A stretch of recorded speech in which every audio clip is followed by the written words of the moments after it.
প্রিয় শিক্ষার্থী, আশা করি তোমরা সকলে বাড়িতে আছো এবং সুস্থ আছো। আমরা গত ক্লাসে সমাসের কিছু মৌলিক বিষয় নিয়ে আলোচনা করেছিলাম। আশা করি তোমরা সেগুলো বুঝতে পেরেছো। আজকে আমরা সমাসের যে শ্রেণীবিভাগ আছে তার মধ্যে দ্বন্দ্ব সমাস নিয়ে আলোচনা করব। দ্বন্দ্ব সমাস, আমরা যদি প্রশ্ন করি যে দ্বন্দ্ব সমাসে কোন পদের অর্থ প্রাধান্য পায়, তাহলে আমরা বলতে পারি যে পূর্বপদ ও পরপদ উভয় পদ প্রধান। অর্থাৎ দ্বন্দ্ব সমাসে পূর্বপদ ও পরপদ উভয় পদের অর্থ প্রাধান্য পায়। এছাড়া আমরা গত ক্লাসে একটি ছড়া দেখেছিলাম। সেই ছড়ায় দ্বন্দ্ব সমাস সম্পর্কে বলেছিলাম যে ও এবং আর মিলে দ্বন্দ্ব সমাস হয়। অর্থাৎ দ্বন্দ্ব সমাসের ব্যাসবাক্যের মাঝখানে ও এবং আর এই তিনটি সংযোজক অব্যয় ব্যবহার করা হয়। দ্বন্দ্ব সমাসের সংজ্ঞা যদি বলতে চাই, তাহলে আমরা এই লাইনটি থেকেই আমরা দ্বন্দ্ব সমাসের সংজ্ঞাটা প্রদান করতে পারি। যে এখানে আমরা লিখেছি পূর্বপদ ও পরপদ উভয় পদের অর্থ প্রাধান্য পায়। আমি পুরোপুরি সংজ্ঞাটা এখানে লিখিনি, এই জায়গাটা থেকেই তোমরা খুব সহজেই নিজেরাই সংজ্ঞাটা দাঁড় করিয়ে নিতে পারবে। আমরা যদি সংজ্ঞার ভাষায় বলতে যাই, তাহলে এভাবে বলতে পারি যে যে সমাসে পূর্বপদ ও পরপদ উভয় পদের অর্থ প্রাধান্য পায় তাকে দ্বন্দ্ব সমাস বলে। অন্যভাবে বলা যায় যে পূর্বপদ ও পরপদ এই দুটো পদ হচ্ছে সমস্যমান পদ। তাই আমরা অন্যভাবে বলতে পারি যে সমাসে সমস্যমান পদগুলোর অর্থ প্রাধান্য পায় তাকে দ্বন্দ্ব সমাস বলে। এখানে আমরা একটি উদাহরণ দিয়েছি যে আম ও কাঁঠাল সমান আম কাঁঠাল। অর্থাৎ আম ও কাঁঠাল এই দুইটা পদকে আমরা এক পদে রূপান্তর করে পেলাম আম কাঁঠাল। এখানে সংযোজক অব্যয় ও এটিকে বিয়োজন করা হলো এবং আম ও কাঁঠালের মাঝখানে আমরা যে চিহ্নটি দেখতে পাচ্ছি অর্থাৎ হাইফেন চিহ্ন, তোমরা অবশ্য বিরাম চিহ্ন পড়তে গিয়ে এটি পাবে যে সমাসবদ্ধ পদগুলোকে পৃথক করে দেখাতে হাইফেন চিহ্ন ব্যবহার করা যায়। দ্বন্দ্ব সমাসের আরও শ্রেণীবিভাগ আছে, আমরা এখন সেই শ্রেণীবিভাগগুলো সম্পর্কে দেখব। অবশ্য দ্বন্দ্ব সমাসের শ্রেণীবিভাগগুলো অনেক শ্রেণীবিভাগ হলেও এখানে ভয় পাওয়ার কিছু নেই, কেননা শ্রেণীবিভাগগুলো অত্যন্ত সহজ। যেমন আসি মিলনাত্মক দ্বন্দ্ব।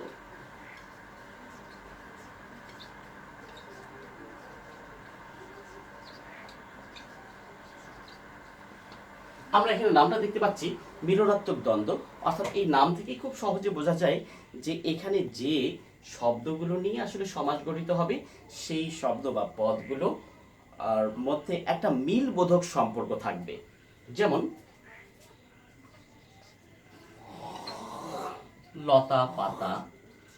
আমি অবশ্য এখানে শুরুতে সমস্ত পদটাই আগে দিলাম, ব্যাসবাক্যটা পরে তৈরি করব, বা এই ব্যাসবাক্যগুলো তোমাদের বাড়িতে অনুশীলনের জন্য থাকতে পারে। তাহলে লতা পাতা এর যদি আমরা ব্যাসবাক্য তৈরি করি, লতা ও পাতা, আমরা কিন্তু এই লতা ও পাতা এই ব্যাসবাক্য থেকে আমরা সমস্ত পদটা পেয়েছি লতা পাতা। তাহলে লতা ও পাতা এটা কিন্তু একে অপরের সমার্থক বা বিপরীতার্থক নয়, বরং এটা মিলবোধক। অনুরূপ আরেকটি এখানে বহুল প্রচলিত উদাহরণ তোমরা হয়তো অনেক বেশি পড়ে থাকবে, দম্পতি। আমরা জানি স্বামী ও স্ত্রীকে একত্রে বলা হয় দম্পতি। এর ব্যাসবাক্য হিসেবে যেটা বেশি প্রচলিত আছে সেটি হলো জায়া ও পতি। অনেকে এই যে দম্পতি থেকে জায়া ও পতি এই বিষয়টা বুঝতে অনেকের সমস্যা হয়, তাই আমি এর আরেকটি ব্যাসবাক্য দিচ্ছি, দম ও পতি। অর্থাৎ দম হলো স্ত্রী, পতি হলো স্বামী। তো এরকম আরো অনেক শব্দ হতে পারে। এই উদাহরণগুলো তোমরা নিজেরা আরও খুঁজে বের করবে। আমরা এর পরবর্তী দ্বন্দ্বতে চলে যাই, সমার্থক দ্বন্দ্ব।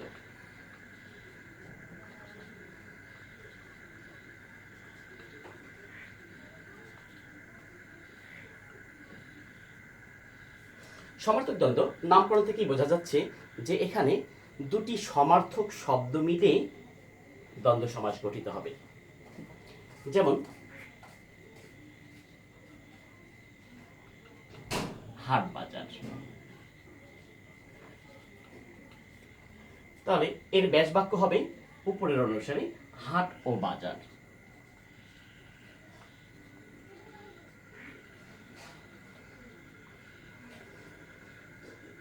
তাহলে হাট ও বাজার একে অপরের সমার্থক। এরূপ আরো অনেক সমার্থক শব্দ আমরা ব্যবহার করতে পারি, যেমন বই পুস্তক। এর ব্যাস বাক্যটা তোমরা তৈরি করে নেবে। ধন দৌলত।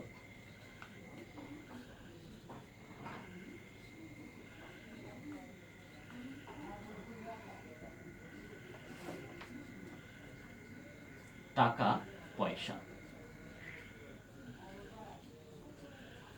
এরূপ আরো অনেক সমার্থক শব্দ মিলে দ্বন্দ্ব সমাসের উদাহরণ তোমরা চেষ্টা করলে নিজেরাই তৈরি করতে পারবে।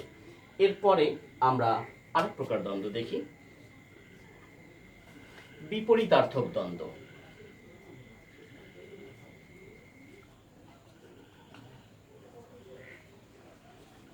তাহলে নামকরণ থেকেই বোঝা যাচ্ছে যে বিপরীতার্থক দ্বন্দ্ব সমাসে দুটি বিপরীত শব্দ যোগে দ্বন্দ্ব সমাস গঠিত হবে। যেমন সুখ দুঃখ। এখানে আমি সমস্ত পদটি লিখে দিলাম, ব্যাস বাক্যটা তোমরা তৈরি করবে। আশা করি এর আগের গুলো দেখে খুব সহজেই তৈরি করতে পারবে। সুখ দুঃখ। অনুরূপ ছোট বড়।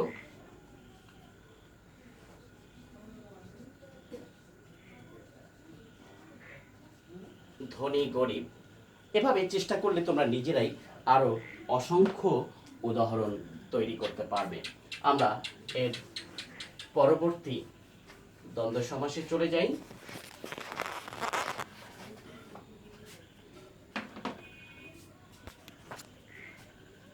নাম্বার 4,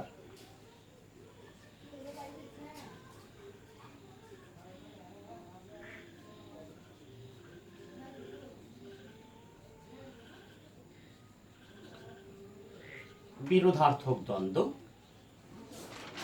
তাহলে নামকরণ থেকে আমরা দেখতে পাচ্ছি যে এখানে একটা বিরোধমূলক সম্পর্ক থাকবে, তথা আমরা যদি আরো সহজ করে বলি তাহলে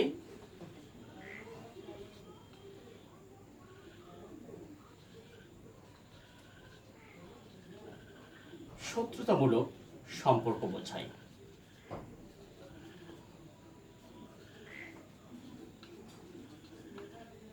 বিরোধার্থক দ্বন্দ্ব সমাসে শত্রুতামূলক সম্পর্ক বোঝাবে। এরপরে আমরা এর উদাহরণ দেখি। এই উদাহরণগুলো অবশ্য তোমরা ইতোমধ্যে হয়তো বাগধারায় পড়ে থাকবে। যেমন দা কুমড়া। এর ব্যাস বাক্যটা তোমরা তৈরি করবে, দা ও কুমড়া। আমরা জানি যে দা কুমড়া এটা বাগধারায় তোমরা শত্রুতামূলক সম্পর্ক অর্থে পড়েছ। বা আদা কাঁচকলা,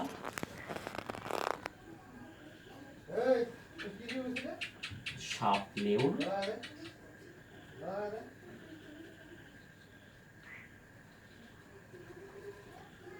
ইত্যাদি। এরপরে আমরা আরেকটি দ্বন্দ্ব সমাস দেখব, সেটি হলো অঙ্গবাচক।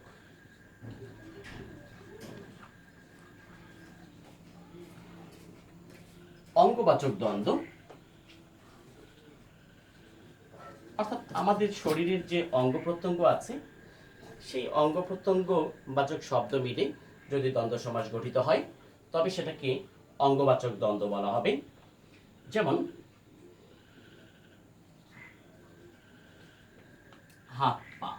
আমরা কোনো বাক্যে এরকম শব্দ ব্যবহার করে থাকি, বা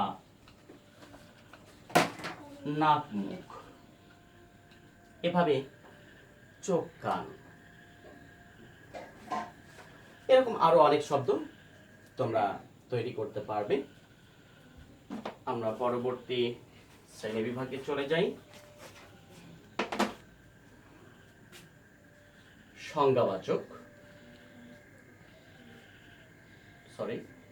সংখ্যাবাচক দ্বন্দ্ব, অর্থাৎ এখানে সংখ্যা নির্দেশ করবে। যেমন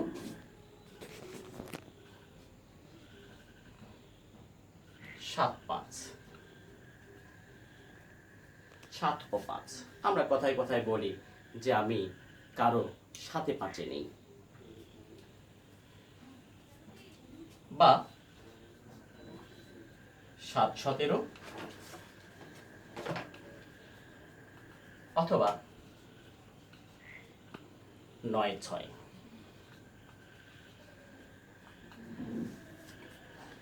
এর পরবর্তীতে আমরা আরো একটা দেখতে পারি,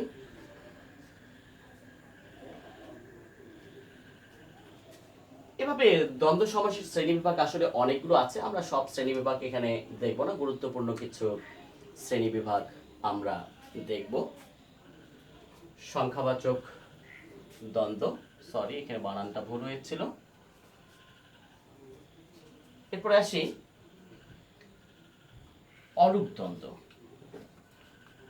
অলুক দ্বন্দ্ব এটা অবশ্য পরীক্ষার জন্য বেশ গুরুত্বপূর্ণ একটা বিষয়। আমরা অলুক দ্বন্দ্ব সম্পর্কে একটু আলোচনা করে নিলে ভালো হয়, যে বিভক্তি লোপ পায় না।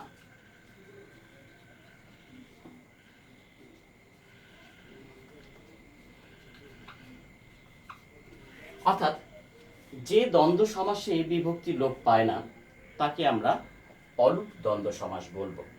যেমন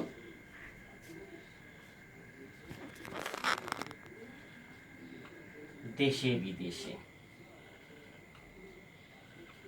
এর ব্যাস বাক্যটা দেশে ও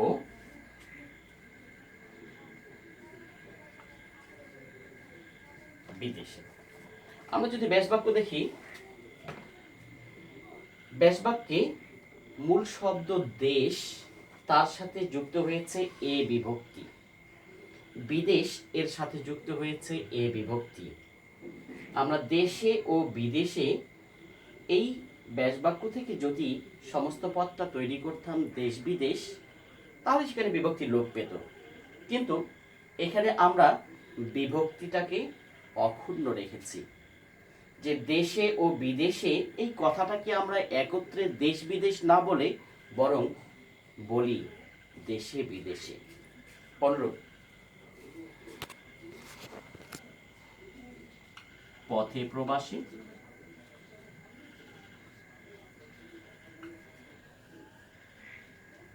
ঘরে বাইরে,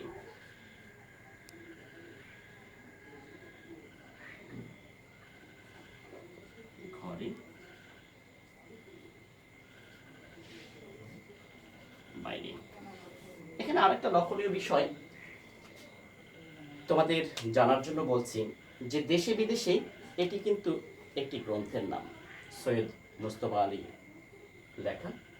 পথে প্রবাসে এটিও একটি গ্রন্থের নাম, অন্নদাশঙ্কর রায়। এবং ঘরে বাইরে এটি হচ্ছে রবীন্দ্রনাথের একটি গ্রন্থের নাম। এরপরে আমরা আরেক প্রকার দ্বন্দ্ব দেখব,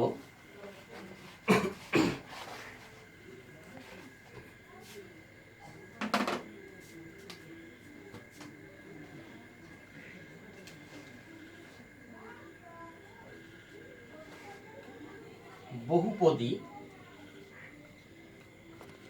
দ্বন্দ্ব।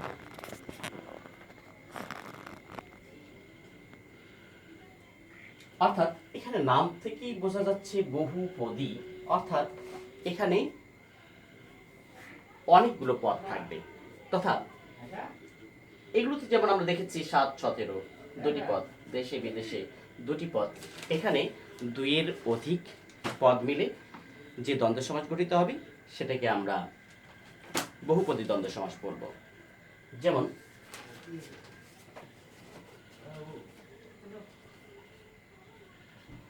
তেল, নুন,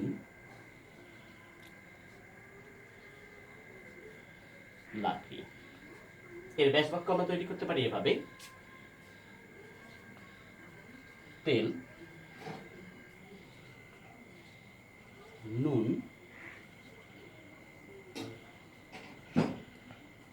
ও লাঠি।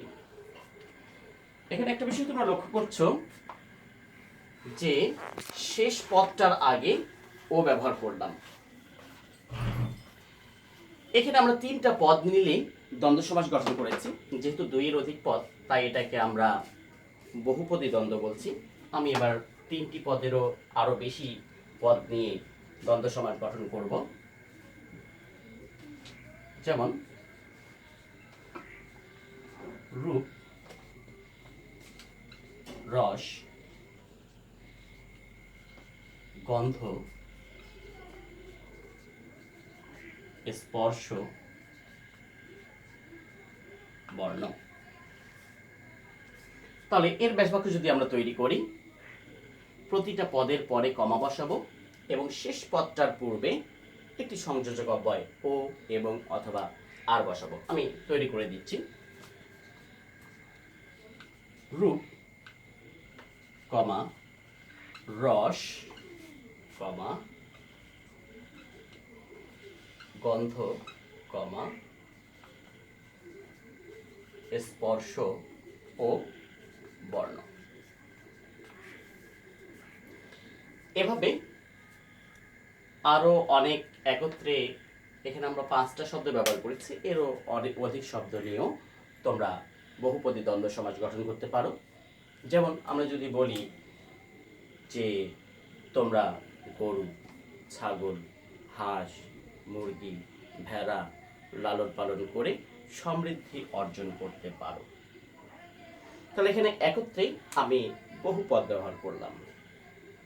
তাহলে দ্বন্দ্ব সমাস সম্পর্কে আমরা যে ধারণা পেলাম, এর বাইরেও আরো শ্রেণীবিভাগ আছে। আসলে অত শ্রেণীবিভাগের প্রয়োজন নেই। এই 8 প্রকার শ্রেণীবিভাগ দিয়েই তোমরা দ্বন্দ্ব সমাসটা ভালোভাবে বুঝতে পারবে। আর বিভিন্ন বইপত্রে আরো বিভিন্ন ধরনের শ্রেণীবিভাগ আছে। তোমরা বইপত্র পড়ে বাকি শ্রেণীবিভাগগুলো খুব সহজেই আয়ত্ত করতে পারবে।